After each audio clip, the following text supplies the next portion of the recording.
오늘 우리가 함께 나눌 이 말씀은 세상의 원리와 대조되는 그 천국의 원리를 보여주는 그 포도원 품꾼의 비유입니다. 마태복음 19장과 20장은 천국의 그 일꾼으로 부름받은 제자들이 이 세상에서 어떻게 살아가야 할 것인가를 가르쳐 주고 있습니다.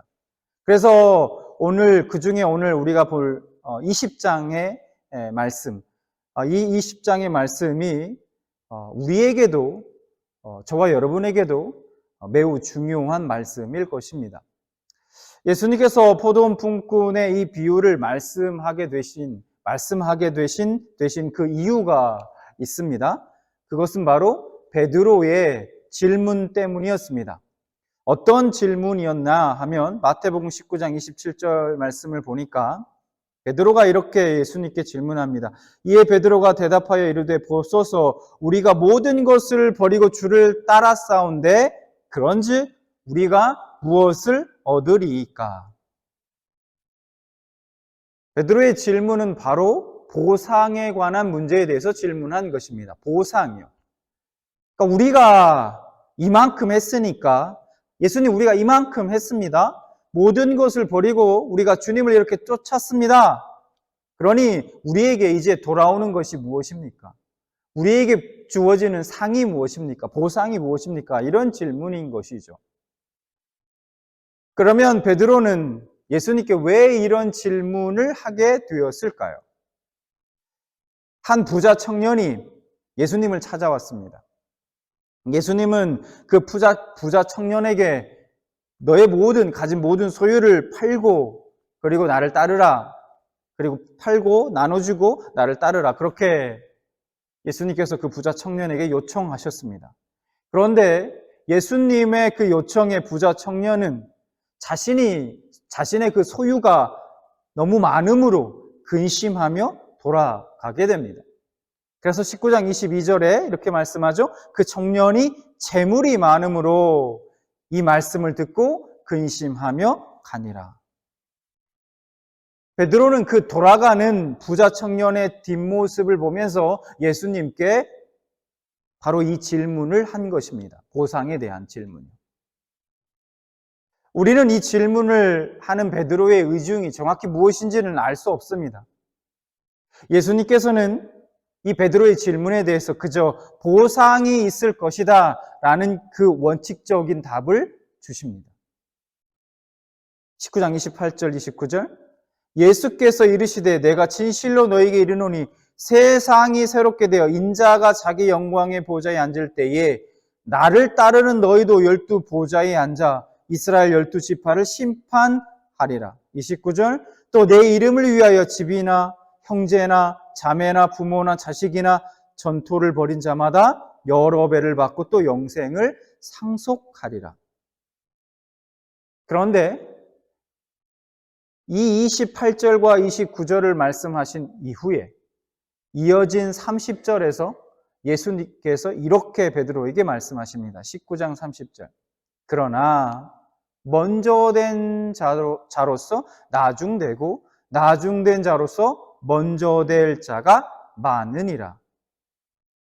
30절과 거의 동일한 말씀을 오늘 이 20장 1절부터 16절 그러니까 이 포도원 품꾼의 비유를 마치고 나서 오늘 본문 20장 16절에 다시 한번 이 30절과 비슷한 말씀 거의 동일한 말씀을 다시 한번 하십니다. 이와 같이 나중된 자로서 먼저 되고 먼저 된 자로서 나중되리라.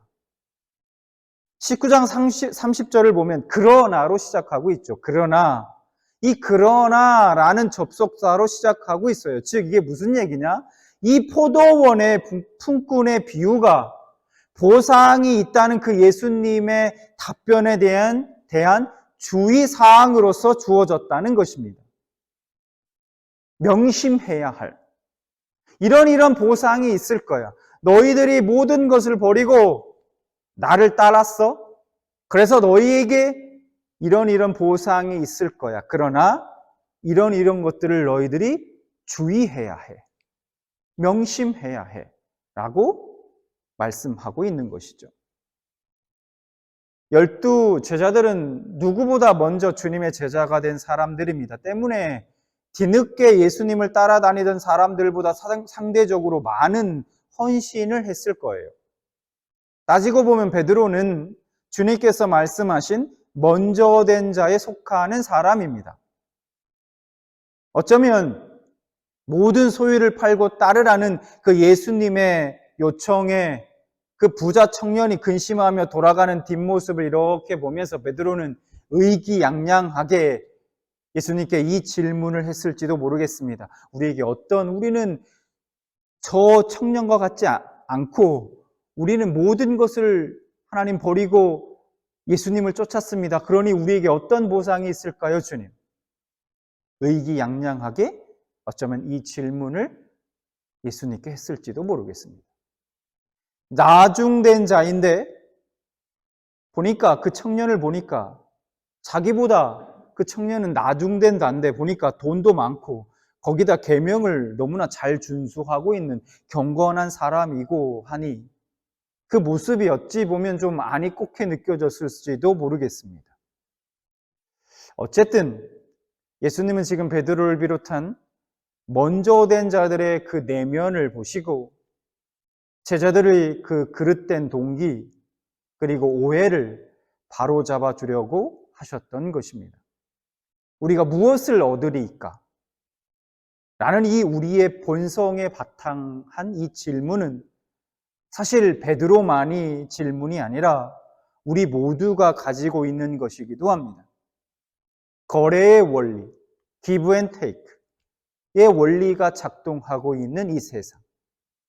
그것이 공평이고 공정이라고 말하고 당연한 상식이라 말하는 세상을 향해 예수님은 하나님의 나라의 원리는 그것이 아니다. 하나님의 원리는, 하나님 나라의 원리는 다르다라고 말씀하고 계십니다. 그 세상의 원리대로 여전히 살아가고 있는 예수 믿는 자들에게 세상 나라의 원리와 대조되는 그 천국의 원리를 주님이 오늘 이 비유를 통해서 말씀해주고 계시다는 거예요. 예수님께서는 오늘 포도원 품꾼들의 그 비유를 통해서 오해되고 있는 하나님 나라의 원리를 우리에게 설명해주고 계십니다. 자, 그러면 오늘 예수님이 말씀하신 이 비유의 내용을 한번 살펴보도록 하겠습니다. 자, 20장 1절 먼저 말씀을 보면 이렇게 말씀합니다. 천국은 마치 품꾼을 얻어 포도원에 들여보내려고 이른 아침에 나간 집주인과 같으니. 천국은 마치 무엇과 같으니 라는 말씀으로 시작하고 있습니다. 먼저 우리가 천국하면 어떤 개념이 떠오르십니까? 천국을 일반적으로 우리가 생각할 때 어떤 공간적인 개념으로 이해하는 경우가 많아요. 그런데 공간적인 개념으로 이해할 때 이 1절의 말씀을 우리가 이해하기 굉장히 어렵습니다. 천국은 마치 품꾼을 얻어 포도원에 들여보내려는 이른 아침에 나간 집주인과 같으니 라고 말씀하시는데 천국은 어떤 공간적인 개념으로 이해한다면 이 말씀이 절대 이해되지 않는다는 거예요. 전에 말씀드린 것처럼 여러분 기억하시는지 모르겠습니다. 천국은 공간적인 개념이 아니라 통치의 개념으로 이해해야 합니다. 즉 천국은 하나님이 통치하시는 나라라는 것입니다. 그래서 예수님은 하나님이 통치하시는 그 나라는 어떤 나라인지 그 특징과 원리에 대해서 지금 비유로 설명해주고 계신 겁니다. 어떤 포도원 주인이 일을 시키기 위해서 품꾼을 고용했습니다. 주인은 맨 처음 포도원에서 일할 사람들과 정식 임금 계약을 맺었어요. 그 임금 계약의 내용이 이렇습니다. 이른 아침, 여기서 이른 아침은 보통 아침 6시를 말합니다. 아침 6시부터 저녁 6시까지, 그러니까 12시간 온종일 일하고 하루 품삯 한 데나리온을 주겠다. 그렇게 약속합니다. 2절, 그가 하루 한 데나리온씩 품꾼들과 약속하여 포도원에 들여보내고. 그런데 주인은 일꾼들이 더 필요했는지 그 이후에도 장터에 나가서 사람들을 데려오기 시작합니다. 3절, 또 제3시에 나가보니 장터에 놀고 서 있는 사람들이 또 있는지라 그들에게 이르되 너희도 포도원에 들어가라 내가 너희에게 상당하게 주리라 하니 그들이 가고 제6시와 제9시에 또 나가 그와 같이 하고 제3시는 우리 시간으로 오전 9시입니다. 주인은 오전 9시에 일꾼을 데려왔습니다. 그런데 주인은 여기서 끝나지 않고 6시와 9시에도 장터에 나가서 놀고 있는 사람들을 다 데리고 왔습니다. 지금 시간으로 하면 6시는 낮 12시고요. 9시는 오후 3시를 말합니다. 낮 12시와 오후 3시면 그 시간에 불러다 쓰면 여러분 주인 입장에서는 왠지 조금 손해보는 장사 아닙니까? 요즘 어떤 오너가 이렇게 사람들을 고용하겠습니까? 어쨌든 그 포도원 주인은 그렇게 사람들을 품꾼을 모집했다, 데려왔다라는 거예요. 그런데 여기서 끝일까요? 아니었어요. 6절, 7절. 제11시에도 나가보니 서 있는 사람들이 또 있는지라 이르되 너희는 어찌하여 종일토록 놀고 여기 서 있느냐? 이르되 우리를 품꾼으로 쓰는 이가 없음이니이다. 이르되 너희도 포도원에 들어가라 하니라. 여러분 11시면 오후 5시를 말합니다. 여러분 이제 일할 시간 얼마나 남았어요? 1시간 남았습니다. 1시간. 먼저 온 품꾼들 입장에서 열심히 일하고 있는데 계속해서 품꾼이 한 사람, 두 사람 계속 오는 거예요? 그럼 가장 먼저 온 품꾼들이 그 계속 오는 품꾼들을 보고 무슨 생각을 했을까요, 여러분? 아마 이런 생각을 하지 않았을까요? 야, 우리에게도 이 주인이 애초에 계약대로가 아니라 시간당 페이를 주려나 보다. 시간당 계산해서 우리에게 주려고 하나 보다. 그렇게 생각하지 않았을까요? 아마 그런 기대를 했을 겁니다. 그런데 일을 마치고 이제 시간이 되어서 막상 임금을 지불이 시작되었는데 늦게 와서 1시간 일한 자나 일찍 와서 종일 수고한 자나 동일한 임금 한 데나리온씩 주는 겁니다. 새벽부터 수고하며 일한 품꾼들 입장에서 그들이 생각에 이건 불공평하다, 이건 불공정하다라는 생각이 들었습니다. 그래서 주인을 원망했습니다. 11절, 12절.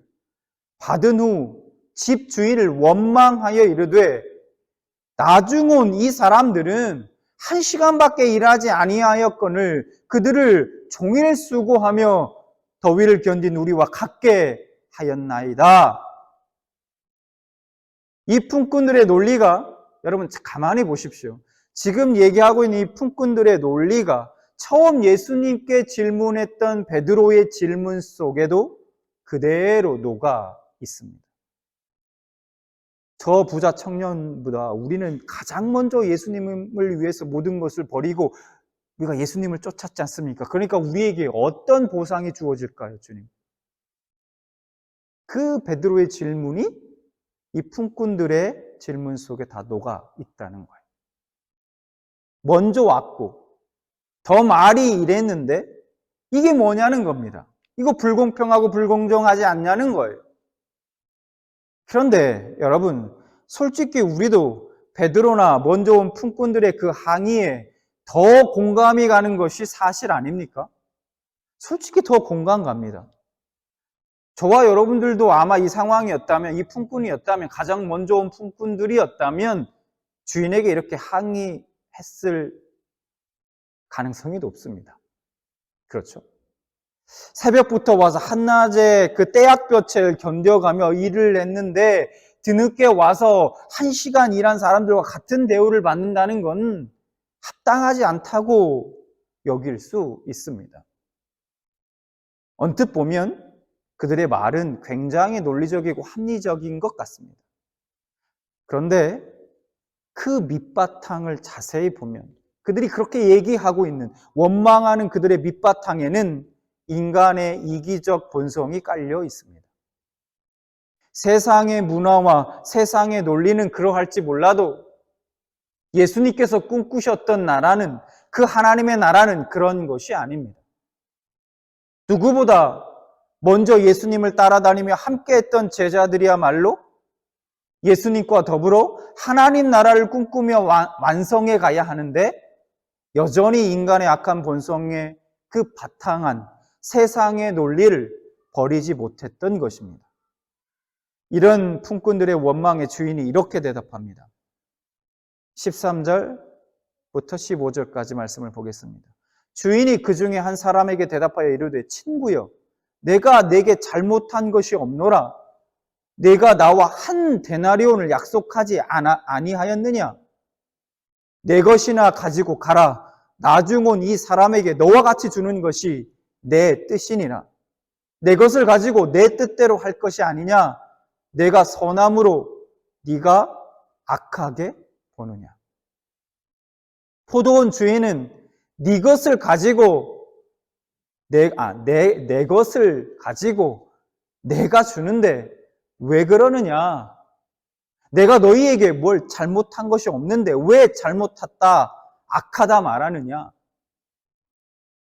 내가 너희에게 잘못한 것이 없다라고 말합니다. 특히 여러분, 이 14절에서 내 것이나 가지고 가라를 원문에서 문자적으로 이것을 직역하면 너희 눈이 악하다가 됩니다. 그래서 14절을 너희 눈이 악하다, 나중에 온 이 사람에게 너와 같이 주는 것이 내 뜻이다로 번역할 수 있습니다. 공정함, 공평은 세상이 중요하게 여기는 가치입니다. 그들은 지금 이 세상의 공정의 가치를 예수님 앞에 들이밀면서 주인에게 항의하고 원망하고 있는 것입니다. 그런데 정작 그 포도원 품꾼들 중, 여러분 생각해 보십시오. 그 포도원 품꾼들 중에서 손해본 사람이 있습니까? 그 누구도 손해본 사람은 없다는 것이에요. 주인의 말은 너희의 논리와 너희의 합리성이라는 것이 사실은 너희의 악한 마음을 감추기 위한 것 아니냐는 겁니다. 당시 장터는 일거리가 없는 사람들이 자신들의 노동력을 사줄 사람들을 기다리는 그런 장소이기도 했습니다.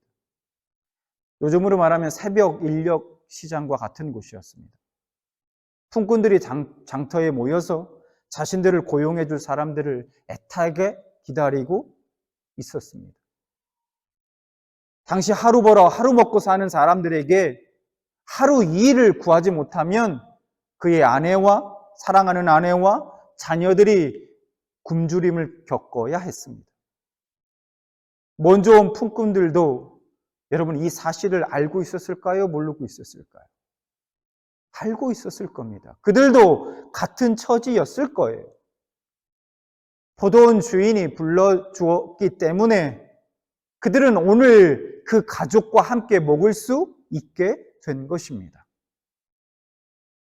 일을 할 수 있는 기회가 제공된 것 자체가 사실은 이미 큰 은혜를 받은 것이라는 거예요.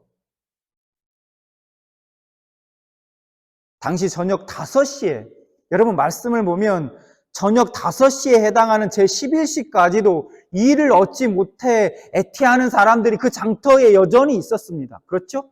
그래서 주인이 나가서 놀고 있는 그 사람들에게 너 왜 이 시간까지 놀고 있느냐?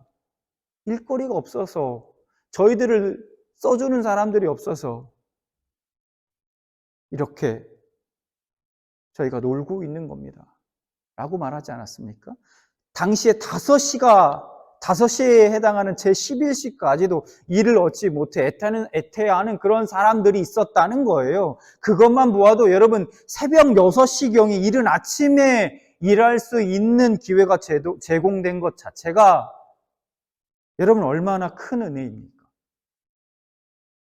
그런데 불과 하루가 못 되어서 품꾼의 눈은 더 이상 주인이 베푼 은혜에 가 있지 않고 어느새 자신의 계산기에 가 있었습니다.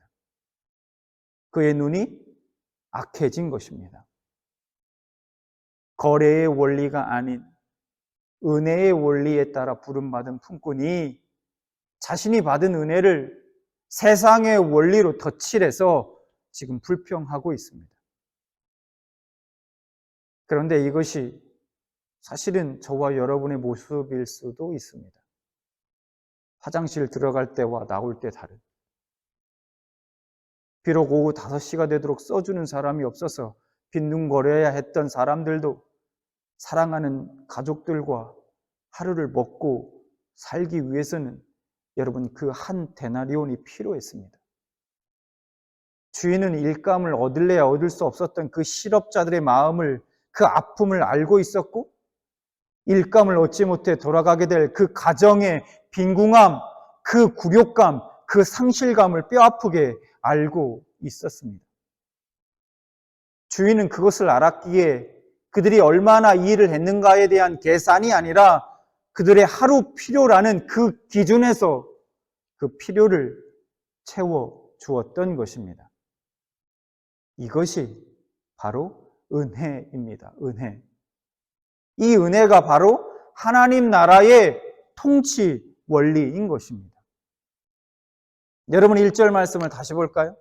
천국은 마치 품꾼을 얻어 포도원에 들여보내려고 이른 아침에 나간 집주인과 같으니 천국은 포도원에 품꾼에게 일할 수 있는 기회를 제공하기 위해서 이른 아침에 나간 주인과 같다고 합니다. 오늘 말씀 속 그 주인은 세상의 거래의 원리가 아니라 은혜의 원리로 자신의 포도원을 운영하는 사람이었습니다. 이 주인은 거래의 원리에 따라 시간 단위까지 다 계산해서 각박하게 품상을 정하는 이 세상의 원리에 따라 움직이는 주인이 아니라는 거예요. 15절의 주인이 자신에 대해서 이렇게 말하고 있습니다. 15절 다시 볼까요? 내 것을 가지고 내 뜻대로 할 것이 아니냐. 내가 선함으로 네가 악하게 보느냐. 주인의 포도원은 세상의 원리가 아니라 은혜의 원리로 운영하려는 뜻이 있었습니다. 그러니까 목적 자체가 자신의 이익이 아니라 단 한 사람이라도 이를 구하지 못한 사람이 있으면 그의 능력의 결과와 상관없이 하루에 일용할 양식을 얻을 수 있는 은혜를 베푸는데 그 목적이 있었다는 겁니다. 이것이 바로 하나님 나라의 원리이자 특징이라는 거예요. 은혜의 원리 말입니다. 하나님이 진정 바라시는 것은 그분의 다스리는 하나님의 나라가 바로 이 은혜의 원리로 운영되는 것입니다. 당신의 백성들이 하나님의 선하심을 맛보며 사는 것이 하나님의 뜻이라는 거예요. 그래서 시편 34편 8절에 이렇게 말씀합니다. 너희는 여호와의 선하심을 맛보아 알지어다. 오늘 예수님의 말씀을 통해 우리는 두 가지를 꼭 기억해야 합니다. 첫 번째, 우리는 이미 하나님의 선하심을 맛본 사람들이라는 겁니다. 세상의 원리, 거래의 원리로 본다면 여러분, 하나님께서 과연 저와 여러분을 부르셨을까요? 하나님께서 저와 여러분을 불러서 무슨 이득이 있겠습니까? 무슨 이익이 있을까요? 거래의 원리로 보면 저와 여러분을 하나님께서 부르실 이유가 아무것도 없습니다. 아무 이유 없습니다. 가치 없는 인생.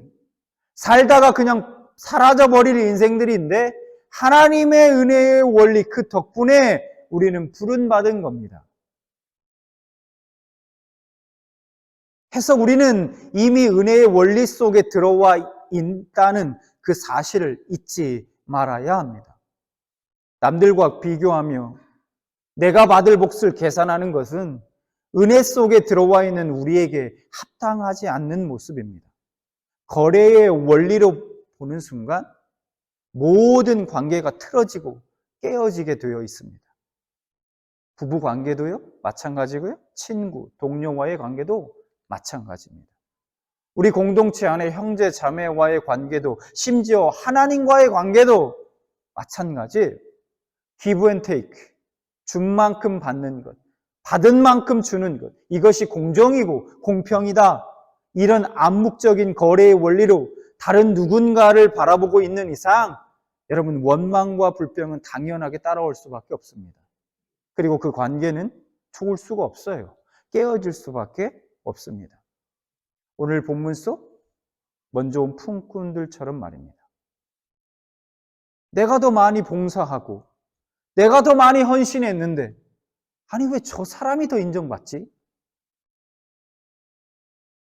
내가 오늘 가정에서도 이렇습니다. 내가 오늘 집안 청소 다 했는데 당신이 저녁하고 애들 씻기는 거 그런 거 당연한 거 아니야? 해야지. 내가 오늘 힘들게 일하고 들어왔는데 남편 입장에서는 이럴 수 있죠. 내가 오늘 힘들고 일하고 들어왔는데 내가 이것까지 해야 돼? 내가 이렇게 했으니까 너도 이렇게 해야 하는 거 아니야?